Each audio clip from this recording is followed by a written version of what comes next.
Hello and welcome to The Poetic Turn. Darren Stevens and Evan Carlson. Talking about poetry, poets, what poetry means, not what poetry means. We're just people that we're amateurs. We're amateur poetry enthusiasts who decided to create a podcast about poetry because of the way it affected us and how we connected to it. And hopefully, maybe there's some listeners out there that are connecting to poetry a little bit more through our podcast.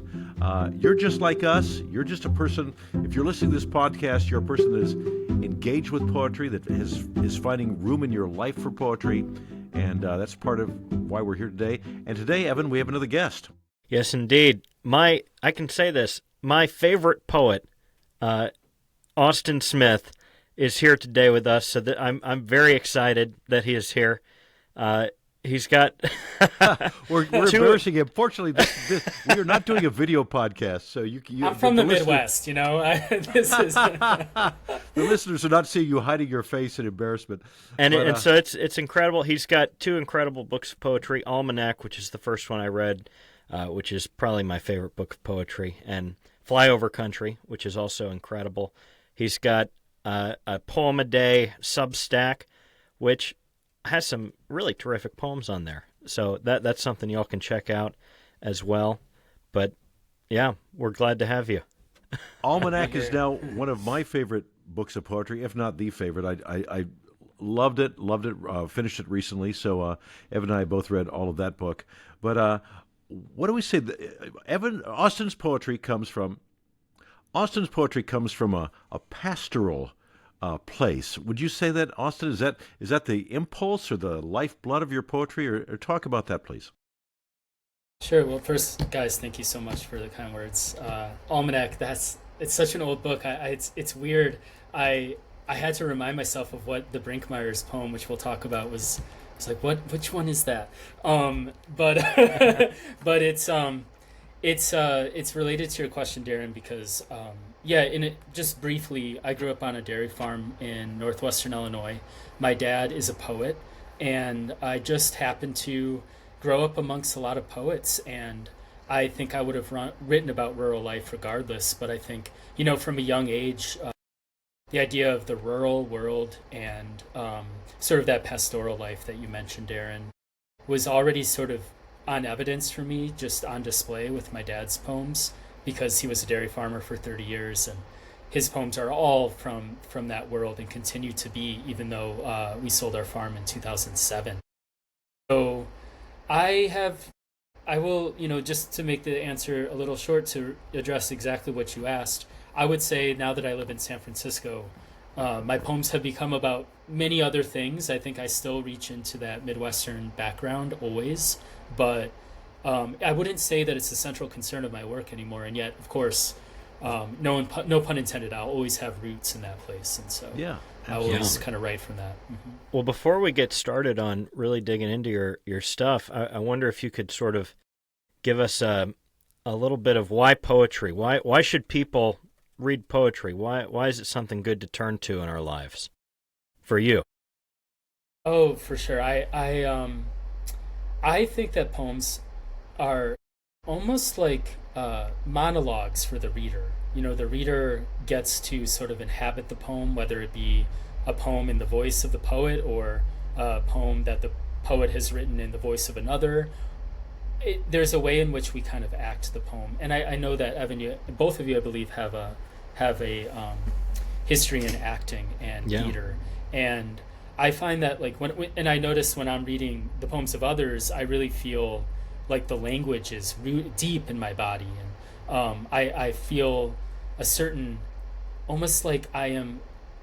This is gonna sound really weird, but I feel like the poem is sort of, I'm kind of the host for the poem. You know what I mean? Like it's come into my body, into my consciousness, and I really like that about it. I don't find that to be so much the case with prose, which I also write.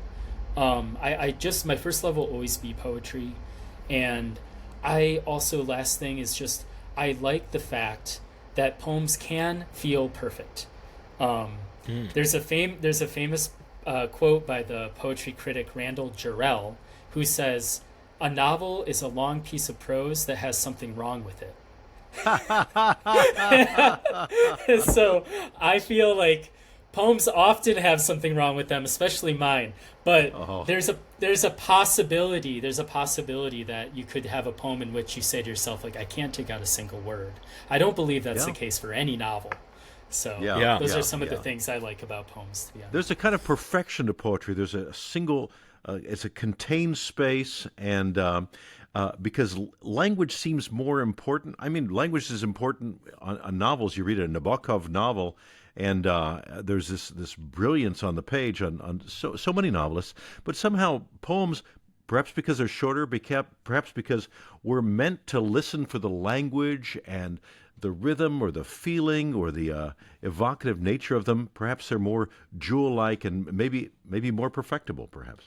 I like what you say about the novel too, because when I read your poetry, like the Brinkmeyers, which we're about to read, There's it a feels novel like in that poem. There's a novel. Yeah. It feels like I've just read a novel, and that's one of the reasons why when Mike Tooney first, I remember the way he introduced me to your work was, I was going up to him asking, what are some other poets that you'd recommend? And he took out Almanac and he read The Pit to me from Almanac. Yeah. And I think I was just like, wow, that's incredible. And he was like, yeah, you should read this. It's like a page turner. These books, these poems, because your turns are so good. Your last lines. I mean, I found myself eating up the book because I just wanted to know what the last line would be. And so there is sort of a novel to these poems as well. There's often a story, Yes. and we're going to get that in the Brinkmeyers, as you'll see. Well, you were going to say something, Austin. No, I was just going to say I've been writing a novel for about a year now. And really? I would rather write one in the afternoon through poetry. It's like, but and I'll talk more about Mike Tooney if I can later. But like, I tend to see in scenes, and so the Brinkmeyers, which again I'll share, it kind of came from a news story that I read, and I just saw it. I just saw the and I have, I think, a knack for finding the most dramatic scene. Yeah. So I tend to be able to kind of cut away the lead up to it. Then, ironically, when I'm writing prose, I think poetry becomes actually a hindrance because I tend to over-describe. I tend to really get bogged down in a scene, and so I agree with both of you guys. There's something about a poem that it can be a page turner. It can be novelistic. There's also a way in which I can kind of get my head around it in a way that's really satisfying, and I don't find to be the case when I'm writing fiction. Yeah. Well, how about you give us a read of the Brinkmeyers? Okay. Happy to do it. And again, this is from his book, Almanac, and of course we're going to provide a link to where you can find that book. We're going to have that in the show notes for The Poetic Turn, thepoeticturn.com. That's good. And I'll go ahead and read it, and then I have something to share about it before we even discuss it too much. But it's called The Brinkmeyers. Mike Brinkmeyer has just lain down, and because he's a grain farmer, lies awake a while, thinking about what grain farmers think about, grain. And Judy Brinkmeyer lies turned away from him, also not asleep, thinking how to mix watercolors to get a shade like that of violets dying. And Sarah Brinkmeyer lies staring up at the ceiling, thinking of the boy her mother loves and her father approves of, his corn silk hair. And even though the newspaper will report that when the grain bin burst, the Brinkmeyers were fast asleep, suggesting they didn't suffer, Sam Brinkmeyer has just turned the lamp on again to read one last chapter in his book about dinosaurs. It's one of those big picture books. He has it propped up against his knees, a picture of a brontosaurus spreading across both pages. What a poem. And the folks, if you're listening to this, please, I encourage people to read the poems we talk about every week. This is one you need to take it in and go over the words and feel the story. It's so affecting. You have this slice of life, this moment, and there's this big thing that happens. These are people living their lives. These small little moments we share, and then something big happens. and it just knocked me out. Thank you. Well, I would say actually have not read this poem in years, and it was surreal to read it. I felt almost like I was reading someone else's poem, but yeah, I mean, I also tend to make things up, so I just want to say, like, I'm pretty sure I read an article about a farm family that a grain bin burst, which happens when the pressure is weird. Wait, are you really Austin, or are you an AI version and you're hallucinating right now? Wait a Hopefully minute. not This yet. Different. Oh, this is really Soon, challenging. probably, but not right now. But yeah, And, what was it like? That's yeah. a very good question. A very good thought. What's it like for a poet to re-encounter their work years Okay. later? Talk about that experience. Well, it's hard. Like I'm gonna be. I don't mean this in any mean way, but I think a lot of people are used to like the poetry voice. Uh-huh. Do you know what I mean? Like when Yeah. you go to a reading and there's sort of this like. So I really try to read my poems in a way that privileges the line breaks, because like I spend a lot of time thinking about where to break the lines and stanzas, of course, without Wonderful. sort of doing one of two things. Like I don't want to read straight through the poem as if it were prose, and I also don't want to get too dramatic, about Yeah. like, because I find that to be frankly just like a little grating, and I think it's what most people experience poetry is like that sort of like, the poet knows they're reading a poem, and Yeah. I really usually I have more of a sense of how to read it than that time just now, because like I forgot some of the moments that sometimes the sentence within the poem, like poems are built of both lines and sentences spill over the line breaks. So sometimes like I will write a sentence. I was reading some writing to my wife the other night, and only upon reading it aloud did I realize, like, wait a second, like I'm way like this is kind of like losing the thread. So reading that one, I felt it was a challenge to re-encounter it and sort of like learn again the moves I was making and how to and again, I feel like it's got to be connected to acting, right? Like you have a sense. I assume Shakespearean actors have a sense for how are they going to get through this long, complicated syntactical moment. So all that to say, it was probably more challenging, and yet at the same time, it felt new to me. So I feel like I enjoyed reading it more than if I had been on a book tour and had read it like 20 times in the last 2 weeks or something. Yeah. Well, there's a sense that Evan and I have about engaging with language, and there's a pickiness, and I've been a voiceover actor for more than 30 years, and so I have a connection to language, and I'm very particular about things. I think I've shared this with Evan that I drive my girlfriend crazy because I have a issue about conversational speech. If I'm watching a play or if I'm hearing something, if I hear something that's not conversational, it just leaps out at me, and so this very again, this poem was just laid out. But a lot of times when people read poetry, I don't want to. I feel a little guilty indicting them because hopefully we'll have on the podcast my good friend Mark Smith, who is the founder of the Poetry Slam movement in the world. I know this poet, And so he's a wonderful, wonderful poet, and he's a wonderful performer of poetry. And he doesn't do this, and I don't see him do this. But you hear people recite poems, and there is a certain rhythm. And when I went to the sidewalk, I fell down there because the concrete made its way to the store, and then I went to the store, and I felt it. That there's a kind of way of overperforming. I like that poem, by the way. Yeah. Well, I'm just improvising that right now. But there's this kind of this slam poetry kind of feel, but people are not doing it in a way that's organic or connected. And fortunately, Mr. Smith, when he performs his poetry, there's an emotionality. And again, he'll be on the podcast hopefully sometime soon. Well, and with this poem, you bring up Shakespeare, and I think that oftentimes the simplest thing to do is trust the text and read it simply, because this poem it's so affecting and it's so effective, because within just the first line I'm already there, and I don't really know how or why that happens, but it doesn't take me any time to buy into this poem, if that makes sense. Yeah, You know? we don't need a setup. We don't need a detailed epigram. We're just there. We're absolutely.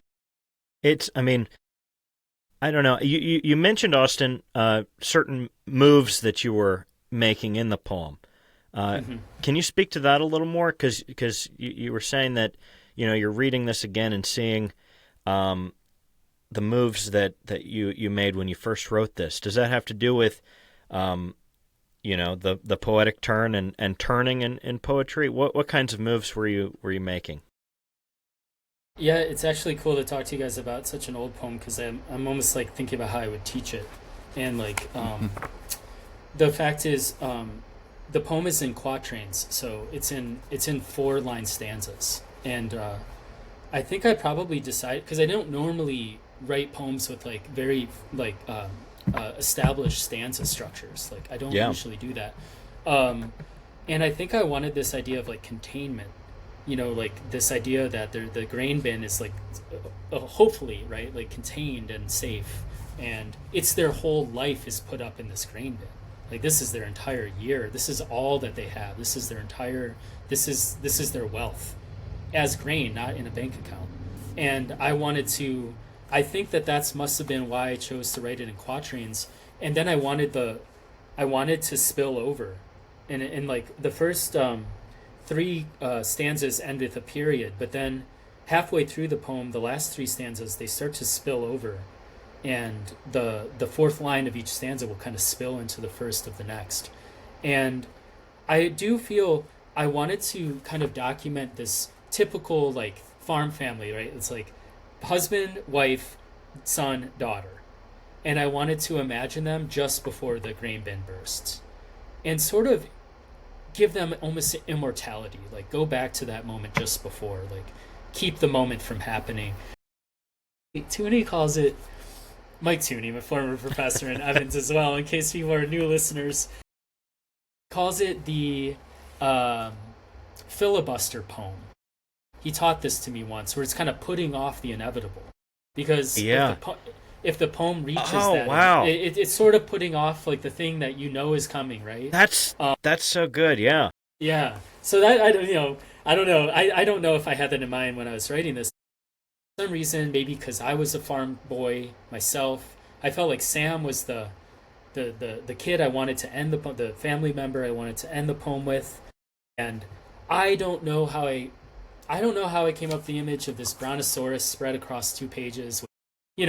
Of course, it's like it's a metaphor. Such a kid thing, such a boy thing. Yeah, it's such a boy thing for him to be reading that, and then the brontosaurus is so big that it has to be depicted on 2 pages, and clearly, like I was thinking about like this grain bins like spreading, like the corn kind of like an avalanche, but I don't think that the best poems, Robert Frost said, if there's no surprise in the poet, there will be no surprise in the reader.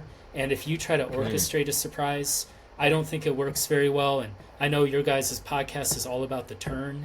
And, you have to set up expectations, and then you have to surprise, and you have to be surprised as the writer. Because I think that the reader can sense if it's orchestrated, and, and it feels a little false. So I think that hopefully I came to that one just in the act of writing. And I assume so. I did. One of the structure things I love so much, you talked about, putting off the main event, putting it off, filibustering that main event, as Mike Tooney has said. But then we hear about the event, and then there's more life after the event, and it's just so effective. And we the thing happened that happened, and then we're still, remembering their lives before, or it's just a knockout.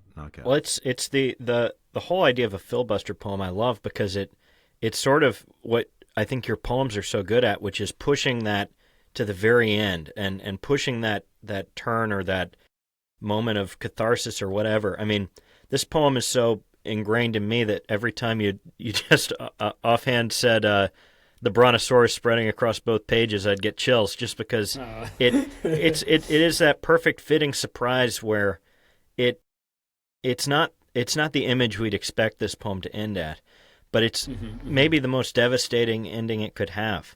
I mean, like, I guess that Because we're I don't talking know. about the death of a Yeah. boy. He's so much a boy. You know, But it is also what you say about preserving it. That there is a sense that this has been preserved, and you didn't have to end it with. I mean, I like to, with poems that I love, look at what could be a terrible ending that somebody else could have written. You know, and if you had ended this by saying, and they died covered in grain, you know, yes, something like that. exactly. that would be. Like, yeah. It wouldn't affect us so much. I mean, why didn't you just put that as the ending? Yeah. Well, I thought that was really cruel, you know, and I felt like, ending with Sam is sort of like returning. I have a poem in my book Flyover Country that is called "Film of the Building of a Coffin Viewed in Reverse," which is a complicated title, but I basically try to run as if you had an old VHS tape and you're rewinding from the moment of a man's death back, because the coffin gets unbuilt and he kind of undies, you know. And I think that poetry is one of the few things that can triumph over death, maybe the only thing. Like, Maybe you art can actually, you know. Well, art I in mean, general, a let me say lot of that, art right. can triumph over Yeah. death, and Yes. reminding of the reverse, the aspect of going in reverse reminds me of the Martin Amis book Time Zero, and it talks about the I haven't read that. Holocaust, and it's just devastating. It starts from this place of horror and goes to before the Holocaust, and it's so affecting and devastating. That's really beautiful. And yeah. Yeah, I think that's why I wanted to just insert, okay, yeah, this is what happened. The newspaper will report this, you know, and Evan, like, it would have just been gratuitously cruel, right, to be like, and they were all flattened to death. You know? It's just like, that's not really. That's why this poem and you know, folks, Austin's poetry, you heard about that other one in Flyover Country, which is also terrific. I think it's worth turning to, because you don't write cruel poetry, but you write poetry that, even when it is sort of devastating, it's life-giving as well, you know, and so I appreciate that. Well, we'll move to another poem that I found pretty devastating when I read it in preparation for our podcast today. Maybe devastating in a different way, certainly devastating in a different way than the Brinkmeyers. And again, I highly encourage anybody listening to our podcast to engage with these poems, read them once, twice, more, to take in Austin's work, and maybe reflect on what we've talked about here. And do you want to set this poem up for us, Austin? Sure. So this is a quite recent poem. So this one, I don't know where poems come from. Like, I was following the thread of basically a meal that I had, and just sort of, I want to make clear, by the way, that people have different dietary beliefs, and this poem is about lambs.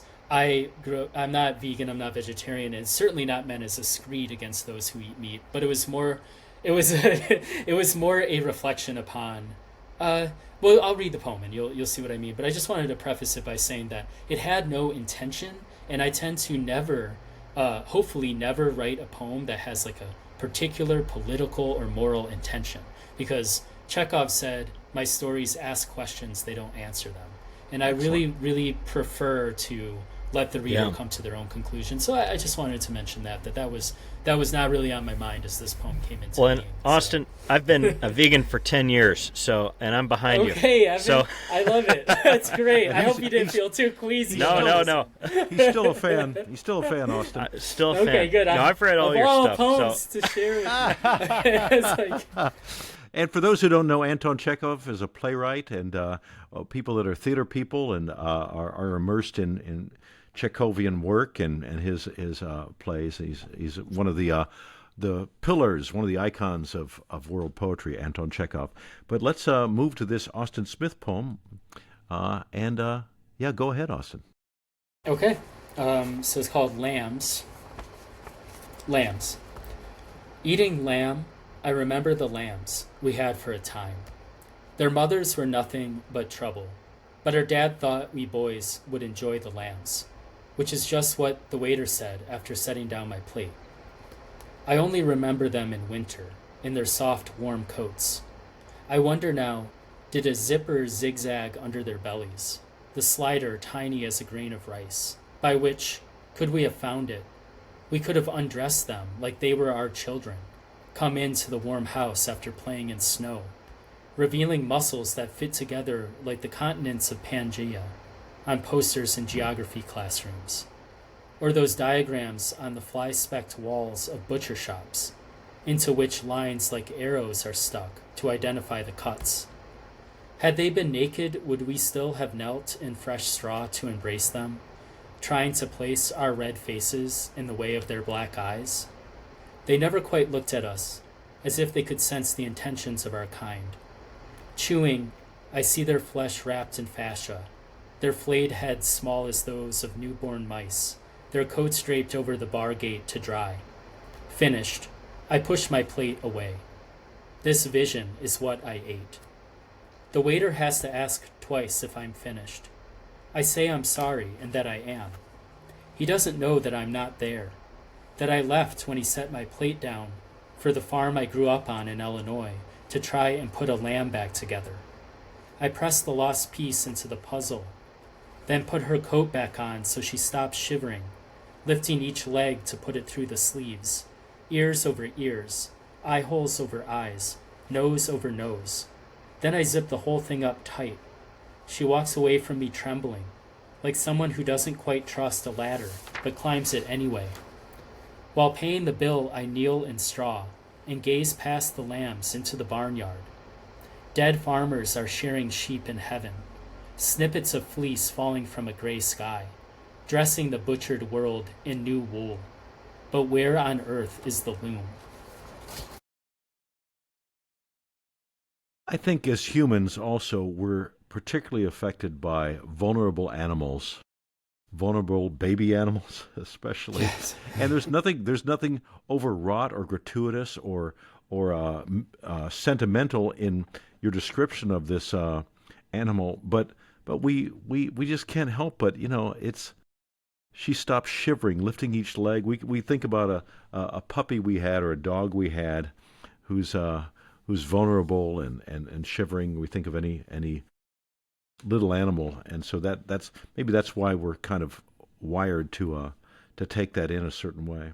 Yeah, I mean, a lot of your poetry seems to have some kind of animal. I mean, and Yes. death of an animal, or Yeah. I mean, instructions on how to put an old horse down, and Mm-hmm, cat moving kittens, and these different animals that, and in this one, it's come at it a different angle than you might normally come at Yeah. a lamb on a farm, which is Yeah.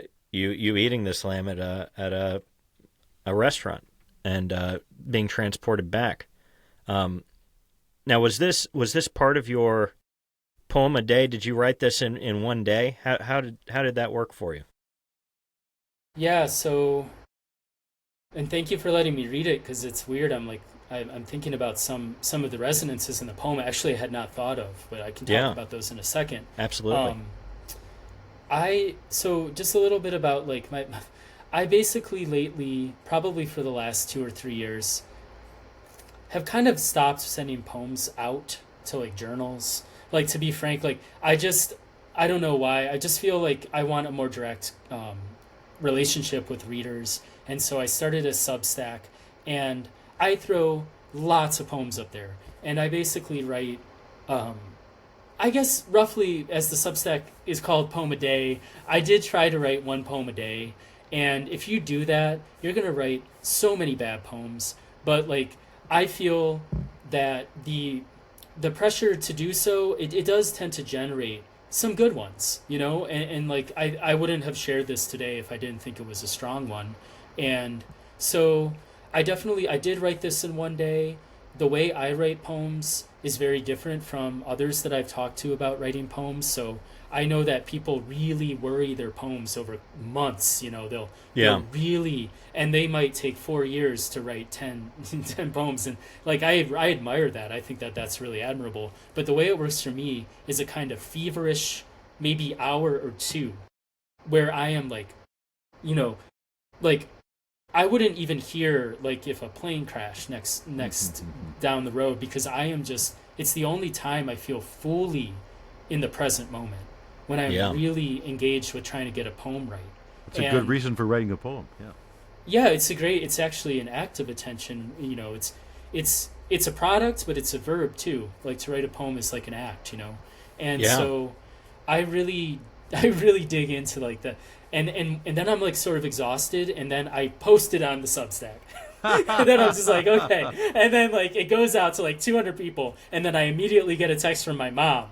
And she's like, "Good poem today," and that's like all the feedback I really need. I'm like, now I don't know if it's accurate because she's my mom, and she would probably say this about whatever I wrote. But just yeah, I just work poem to poem, and I do the best I can on that poem. But I honestly don't tend to go back to them until I'm putting a book together. Yeah. And then I will reconsider them, and then I will really say, wait a second, this. Let's just really, really think about this one, and let's see how to put it into the manuscript in a way so that it resonates with the poems before and after, and Yeah. And Mike Tooney always helps me with that part. Good. Well, Austin, what are the things you took away? You were going to mention some things when reading Lambs that hit you. Yeah. So first off, it definitely feels like a poem sort of about communion and about like sacrifice, and I think it has some.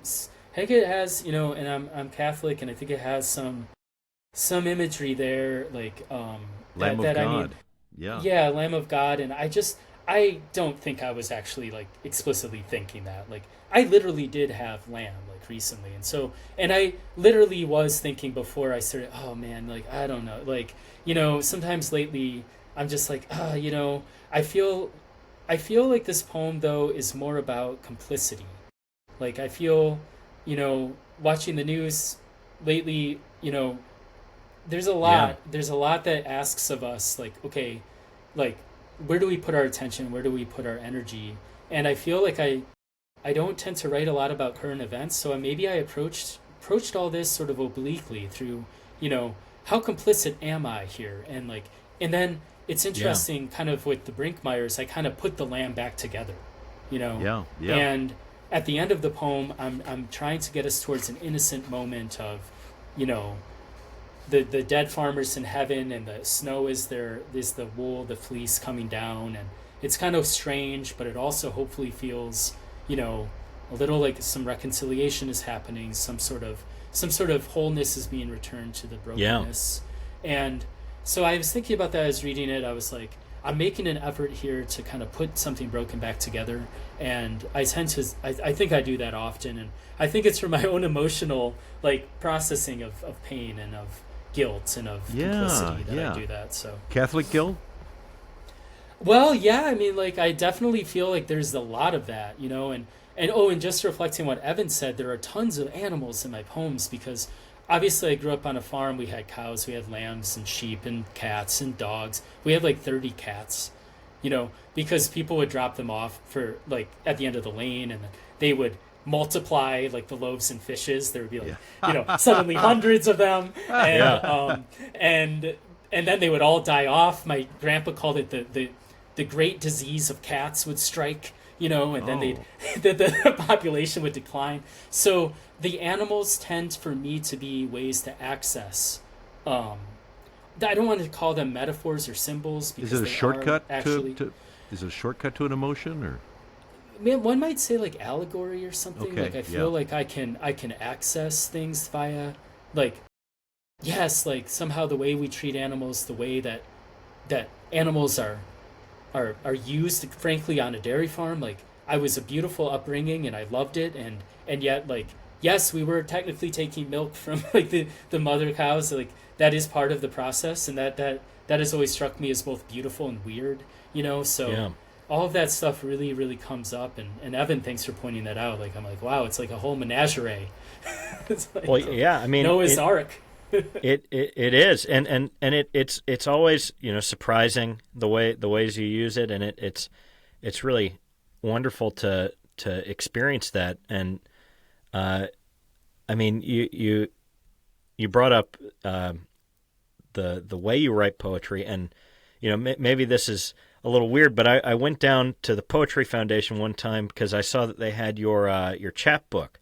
That was Chicago, your first one, yeah. and I went into it, and the most striking thing about it to me was that it had a couple poems in it that appear in Almanac, but they're wildly different, and it was so clear to me that you put a lot of effort into the craft of the poems and the editing of the poems and the changing of them, and I don't know, do you only do that when you're putting the book together, or are you doing that every day? Are you going back to poems that you put on this and saying, "Oh, this needs to be updated"? That is a cool. Well, first off, that's really interesting about the Poetry Foundation. I think that's really interesting that they had that old chapter. I know, yeah. Okay. So there's an interesting story that might be illuminating about how. So, and it's specific to Almanac, but it's sort of a general comment as well. So, I sent some poems to the New Yorker, and one of the poems was accepted. And it was called The Hotel, and it's in Almanac. And the poetry editor at the time was an Irish poet named Paul Muldoon.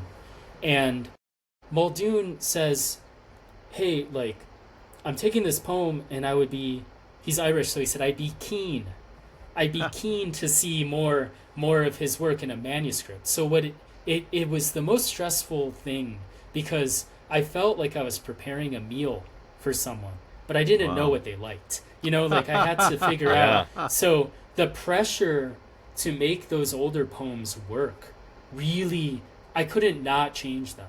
I really but generally, it doesn't happen until the pressure of publication is like a crucible that makes the mistakes so glaring.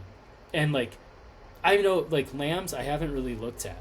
And I was reading it wincing inside. Oh, we gotta change that. Gotta change that. That's surprising. So, yeah. No, but I'm not good at ironing, okay?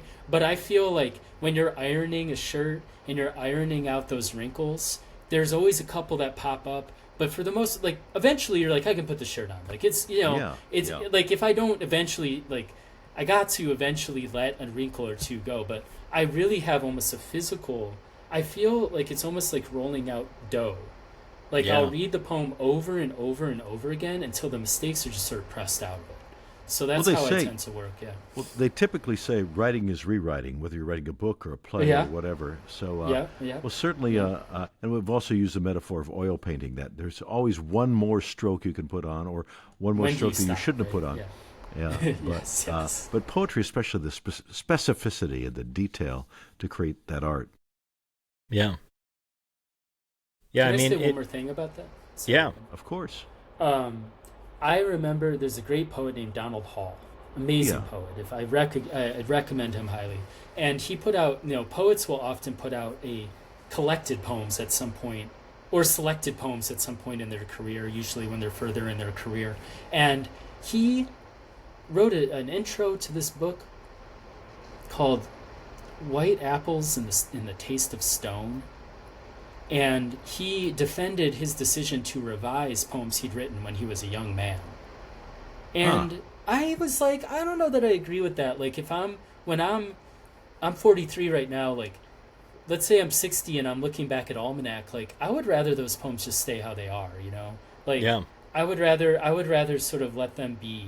And they're of the moment flaws, too. They're of the moment you wrote them too, and of your memories at that time. And your memories of being on the farm today are not what they were when you wrote Almanac. Absolutely, absolutely. Yeah. And they, I would say at least, as a reader of your work, a lot of them do feel inevitable, they were inevitable poems to have been written. If that makes sense. That's a great compliment, Evan. I love that. And so, you can change them, but there's still going to be the poem that had to have happened throughout all of eternity. I love that. I've never thought of that. That's really cool. I feel like the sort of, for a poem to qualify as being being right, if you will, it has to feel inevitable.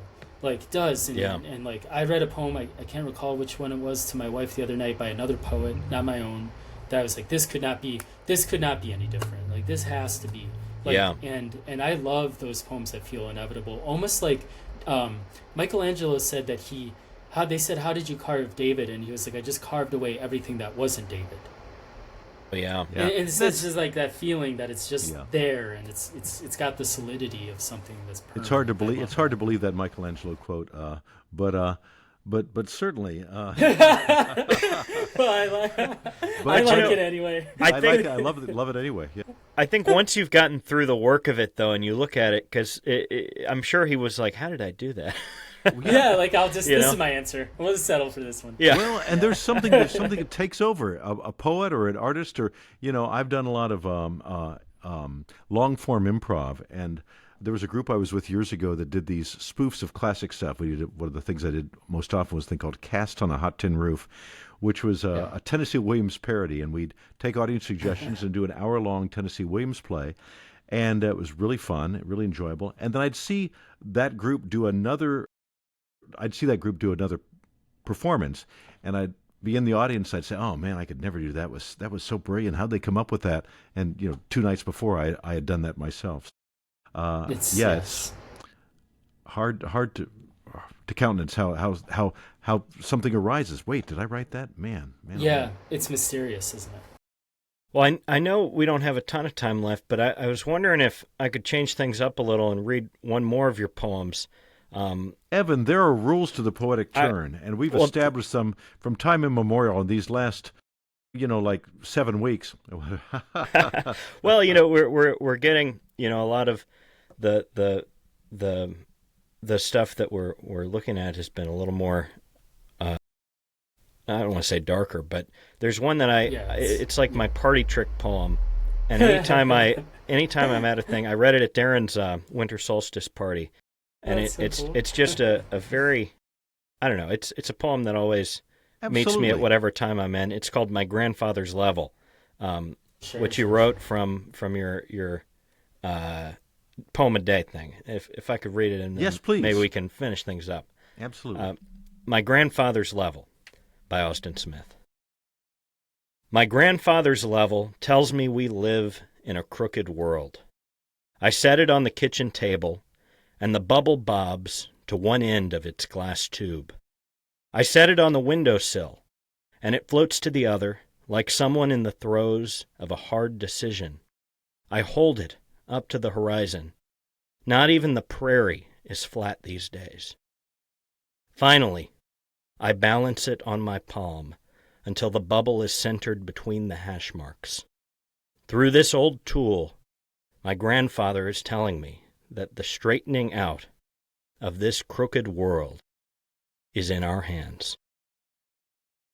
Okay, I totally forgot about that poem, Evan. I really appreciate you reading that. Well, I sort of wanted to read it just because you were saying that you've written so many things, and this is from a little bit ago.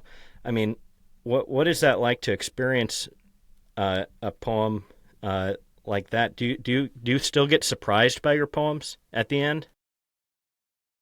Yes, yeah. Do you mean in the writing of them, or in the hearing, or the reading? In the hearing of it, like in the hearing of it. Do yeah. you still like in that the straightening out of this crooked world is in our hands? Does that still meet you freshly? Yeah, I was like, how does this one end? Like, it's like, how does this go? And I feel like I remember. There's a story behind this one. It's like there are certain poems that I just know I have to finish. Like my grandpa is, he was a farmer, amazing man who died when I was pretty young, but I have good memories of him, and we have a lot of the old tools, and I remember, like, God, there's got to be a poem in this level, like there's got to be one here. Yeah. And so you looked at the level, you looked at his tools, and you said that to yourself, like, there's something in this. There's this piece, this object has this resonance, and something happened. Yeah, it's just like you almost get this radar for poems. You're like, okay, like this definitely, there's something here, and like I just didn't know how that one was going to end. I was listening to it with bated breath, but I knew, I remembered it was a short poem, and I'm Yeah. glad. You know, I also remember being like, this level is going to have something to do with the fact that it was my grandpa's and now it's mine, or not mine, but I have it in my hands now. And what has happened, because just my grandpa, when he was farming, there were like 14,000 dairy farms around like where we lived, and now there's like 200, you know. Wow. And so I think I do write a lot about how something is in decline. I write a lot about the Midwest being kind of in a decline when it comes to the world I came from. Like, Yeah. I feel like you don't see farm families like we used to see. That's a fact. Yeah. And yeah. and so that crookedness, like what has gotten thrown awry here, you know, and Yeah. and what can I do to kind of level it out a little bit? And it turns out that it sounds so corny, but it's like our perspective and the way that we shift ourselves is what makes it even. Because if you Yeah. hold it up to anything in the world, you're going to find it's going to be crooked. So that was sort of where I was at with that, I think. Well, and I wanted to read it because it's sort of, that poem helps me understand other poems by you in a way. Because Interesting. Say more. it feels like you do hold these things in your hand, and you figure out how to straighten them up a little in your poetry. Mm-hmm. At least that's how I I like experience that. it. I like that, Evan. Yeah. And I so feel this like- is sort of Yep. an Austin Smith window poem for me. I like that.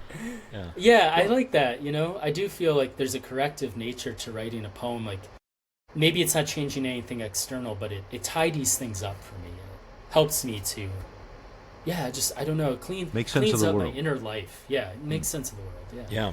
And hopefully, Austin Smith is a window into poetry in general for our listeners. If you've engaged with these poems the way Evan and I have, and if you've enjoyed them, hey, folks, the stuff you've been listening to, that's poetry. That's what poetry is. The stuff we're reading on the Poetic Turn, if you enjoy these, hey, that's poetry. The stuff you were forced to read in class, or the things you didn't understand or didn't like, those are poems also. But if you've liked the stuff we've been sharing on the Poetic Turn, go find more of it, and go find certainly work by Austin Smith and the other people we've had on the Poetic Turn. But this is the stuff. This is not, we're not picking like, oh well, just the good stuff. This just we're going to do some really difficult and boring stuff later. No, this is the stuff we enjoy. We enjoy sharing, the writers we enjoy sharing. And so if you have enjoyed listening to the poems we shared on the Poetic Turn, well, for one thing, keep listening and rate and review and tell your friends. But also know that hopefully Austin Smith's work and some of the work of the other poets we've had on here is a window into poetry for you, and you can continue to enjoy poetry. Any poet. Yeah. Well, thank you so much, Austin, for joining us. This has been incredible.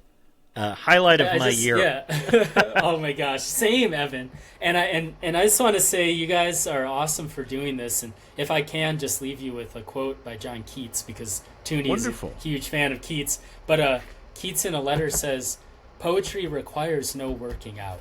You don't jump into a lake to work the lake out. You jump into the lake to exhilarate in the feeling of water."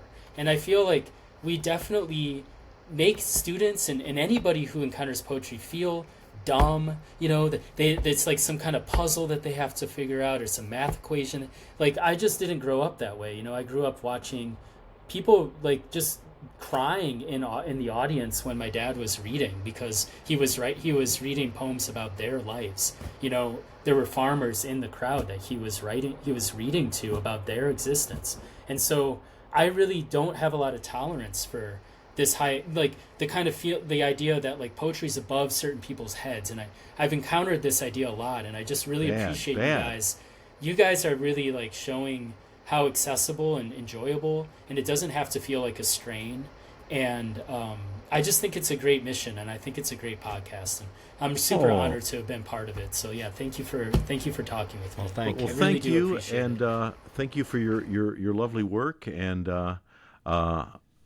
I'm going to engage with more books. And if anybody listening to this is enjoying Austin's work, please look at the show notes for a link to Austin's Substack and his books of poetry, and where to find these specific poems to read them over, which I encourage you to do after hearing us talk about them. Yeah. You guys, thank you so much. This has been The Poetic Turn. Austin, thank you so much for being our guest. Thank you. Absolutely. Great, guys.